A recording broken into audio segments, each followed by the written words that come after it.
प्रशासनाने जे चार्जशीट म्हणजे आपल्याकडे दिली आहे त्याच्यामधील जे फोटो आहेत किंवा जे व्हिडिओ आहेत ते बघून आज आमचं कुटुंब, आमचं गाव नाही तर आज पूर्ण महाराष्ट्र हळहळ व्यक्त करतोय. प्रत्येकाला या गोष्टीचं दुःख आहे. पण आज मला एक प्रश्न पडलाय की नेमकं हे घडतंय कशामुळे आणि जो हा प्रकार झालाय म्हणजे सर्वांना हेच वाटतं की जो प्रकार झालाय तो एक खंडणीमुळे झालाय. जी माझ्या वडिलांची क्रूर हत्या करण्यात आली याच्या मागलचे जे लोक आहेत त्यांनी म्हणजे समजा हे खंडणी गोळा करण्यासाठी म्हणजे आमच्या मसाजूकमध्ये आलते स्पेशली. कॉमस्कोर नुसार आता isakal.com आहे देशातील नंबर 1 ची मराठी न्यूज वेबसाईट. प्रत्येक अपडेटसाठी isakal.com ला नक्की भेट द्या.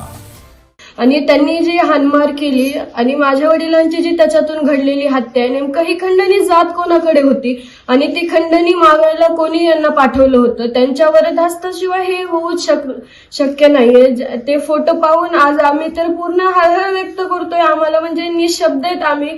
याबद्दल आम्ही काय बोलावे आम्हाला सुचत नाहीये. सगळीकडे दुःख आहे, सगळीकडे शुकशुकाट आहे. पण नेमकं ही आता हा प्रश्न आहे की ही खंडणी जात कोणाकडे होती आणि जो वरद हस्ते हो हा कोणाचा आहे यांच्यावर, कारण की पोलीस प्रशासन सुद्धा यामध्ये काही करू शकत नाहीये. आणि जे फोटोमध्ये जे हे राक्षस वृत्तीचे लोक आहेत ते किती धिंगाणा घालतायत, हसतायत. जे त्यांनी अमानुष केलेलं कृत्य आहे त्याला म्हणजे तोंड नाहीये आज काही बोलायला. आणि जी वेळ आज आमच्या कुटुंबावर आली ती तर कोणावर येऊ नये. आणि जसं त्याच्यामध्ये इतकं सुद्धा आहे की माझे वडील शेवटी सुद्धा सांगतायत मला माझ्या मुला मुलीसाठी जगू द्या आणि जे माझ्या गावासाठी आहे मला माझ्या गावाला पुढे न्यायचंय, मला माझ्या गावासाठी जगू द्या. ते इतकं तळमळ व्यक्त करत असताना सुद्धा म्हणजे यांना कोणाचा तरी वरच्या सरकारचा किंवा कोणाचा तरी हात असल्याशिवाय हे असं करणं शक्य नाहीये.